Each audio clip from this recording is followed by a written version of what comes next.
Hello વિદ્યાર્થી મિત્રો, welcome back. આજે આપણે ભણીશું કોષની શોધ, એટલે કે કોષની શોધ કોના દ્વારા કરવામાં આવી હતી.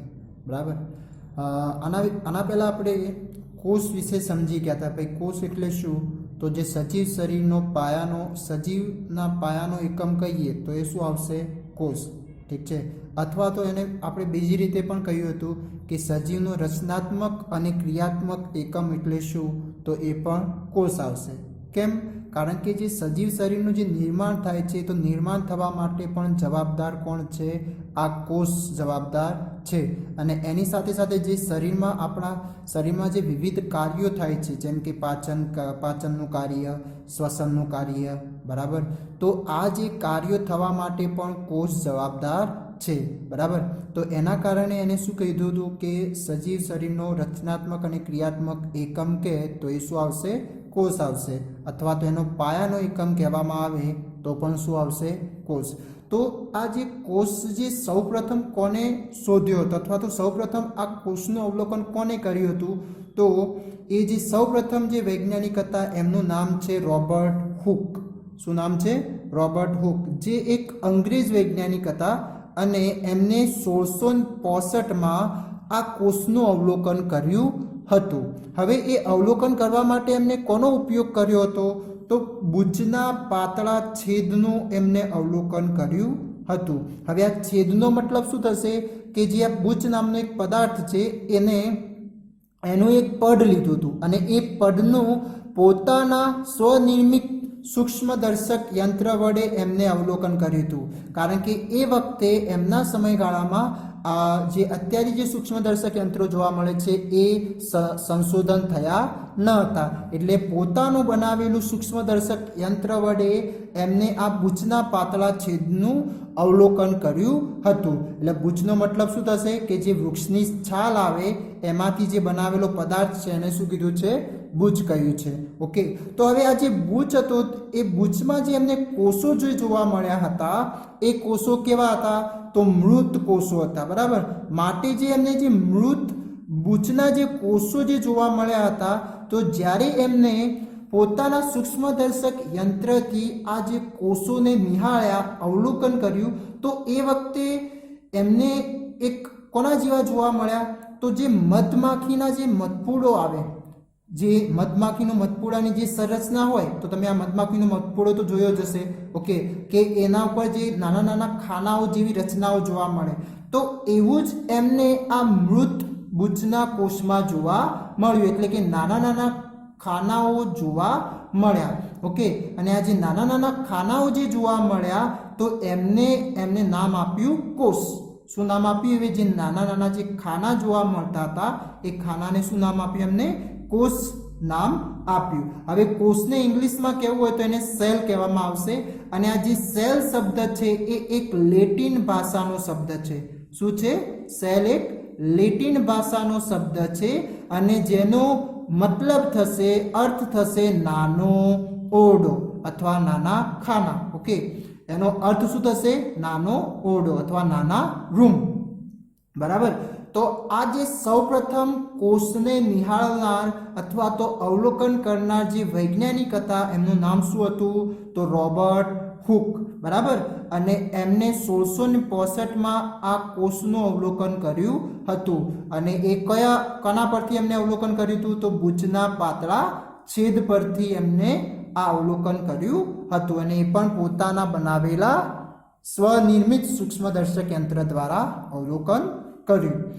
એના ત્યારબાદ બીજા પણ વૈજ્ઞાનિકોએ એમના અંદર શોધખોળ ચાલુ રાખી, જેમાં એના પછી લ્યુઇન હોક નામના વૈજ્ઞાનિકે 1674માં જે ખાબોચિયામાં જે મુક્તજીવી કોષોનું એમને અવલોકન કર્યું હતું. એટલે કે જે ખાબોચિયાનું જે પાણી હોય, જે તળાવના જે પાણી હોય, તો એ પાણીમાં પણ એમને આવા કોષો જોવા મળ્યા હતા. અને એ કોષો શું કીધું એમને? મુક્તજીવી કોષો. હવે આ કેવા? તો જે બેક્ટેરિયા હોય તો એ બેક્ટેરિયાને આ લ્યુઇન હોક નામના વૈજ્ઞાનિકે નિહાળ્યા હતા. ઓકે. અને આ એક કેવા હતા? જીવંત હતા. કેવા હતા? જીવંત. જ્યારે રોબર્ટ હુકે જે અવલોકન કર્યું હતું એ દરમિયાન એમને જે કોષો જોવા મળ્યા હતા એ કેવા હતા? મૃત કોષો જોયા હતા. ઓકે, તો ફર્સ્ટ જે જીવંત કોષો જે જોયા એ કોણ હતું? તો લ્યુન હોક હતા, જે ખાબોચિયામાં મુક્તજીવી કોષોને નિહાળ્યા હતા. ઓકે, અને એ પણ સૂક્ષ્મદર્શક યંત્ર દ્વારા. ઠીક છે. એના પછી રોબર્ટ બ્રાઉન નામના વૈજ્ઞાનિકે 1831માં કોષ કેન્દ્રને નિહાળ્યું હતું, એટલે કે અવલોકન કર્યું હતું. હવે આ કોષ કેન્દ્ર શું છે? તો એક કોષનો ભાગ છે, બરાબર, એક ઘટક છે એનો. ઓકે, એને કહેવું હોય તો કોષનો અંગ પણ આપણે કહી શકીએ છીએ, કોષીય અંગિકા. ઓકે, એની સાથે સાથે જે બીજા પરકિન્સ નામના વૈજ્ઞાનિક હતા, જેમને 1839માં કોષરસ જોયું હતું. હવે કોષરસ શું છે? તો જે કોષમાં આવેલું જે જેલી જેવું દ્રવ્ય છે એને શું કહેવામાં આવે છે? કોષરસ. તો કોષરસની શોધ કોના શ્રેય જાય છે? તો પરકિન્સ નામના વૈજ્ઞાનિકે, જે 1839માં એમને શોધ્યું હતું. અને એને ઇંગ્લિશમાં કહેવું હોય તો પ્રોટોપ્લાઝમ તરીકે બોલવામાં આવે છે. ઓકે, તો આ જે વૈજ્ઞાનિકો, અલગ અલગ વૈજ્ઞાનિકો તમારે નામ યાદ રાખવાના છે કે જે લ્યુઇન હોક હતા, તો એમને પહેલું ખાબોચિયાના મુક્તજીવી કોષો જોયા હતા, બરાબર, જે આપણે બેક્ટેરિયા વગેરે કહીએ છીએ એ. ઓકે, અને એ કેવા હતા? એક જીવંત હતા. ઠીક છે. અને એમને જે સૂક્ષ્મદર્શક યંત્ર વાપર્યું હતું એક સાદું સૂક્ષ્મદર્શક યંત્ર હતું. ઠીક છે. ત્યારબાદ જે રોબર્ટ બ્રાઉન નામના વૈજ્ઞાનિક હતા, એમને 1831માં જે કોષનો જે ભાગ છે, જે અંગ છે, કયું? કોષ કેન્દ્રને નિહાળ્યું હતું, અવલોકન કર્યું હતું. ત્યારબાદ જે પરકિન જે હતા, એમને કોષરસનું અવલોકન કર્યું હતું. ઓકે, એના પછી કોષવાદ જે બે જીવ વૈજ્ઞાનિકોએ આપેલો હતો, અને એ બે જીવ વૈજ્ઞાનિકનું નામ શું છે? તો સ્લાઇડન, જે 1838માં આપ્યો હતો, અને સ્વોન, જે 1839માં આપ્યો હતો. હવે એ જે કોષવાદ હતો, એટલે કે એક સેલ થિયરી, તો એ શું હતી? તો એમને એમ કહ્યું હતું કે બધી જ વનસ્પતિઓ અથવા તો પ્રાણીઓ એ શાના બનેલા છે? તો કોષોના બનેલા છે. બધી જ વનસ્પતિ, એટલે આપણી આજુબાજુ જે પણ વનસ્પતિઓ જોવા મળે છે, જે પણ પ્રાણીઓ જોવા મળે છે, તો એ બધા જ શાના બનેલા છે? કોષોના બનેલા છે, બરાબર. એટલે કે એના નિર્માણ, કોષ વગર નિર્માણ શક્ય નથી. તો એના પરથી પછી શું કહી શકાય? એમને શું કીધું કે કોષ એ સજીવનો પાયાનો એકમ છે. અને જે આપણા ચેપ્ટરનું નામ પણ છે કે સજીવનો પાયાનો એકમ, એને શું કહીશું? કોષ કહીશું. ઓકે, તો આ જે વાત હતી એને શું કહેવામાં આવે છે? કોષવાદ તરીકે ઓળખવામાં આવે છે. અને એ કયા વૈજ્ઞાનિકે આપી હતી? તો એ થશે સ્લાઇડન અને સ્વોન. ઓકે, ત્યારબાદ આ કોષવાદનું થોડું વધારે પુનઃ વિસ્તૃતીકરણ, એટલે કે એને મોડિફાય કર્યો. શું? કયા વૈજ્ઞાનિકે?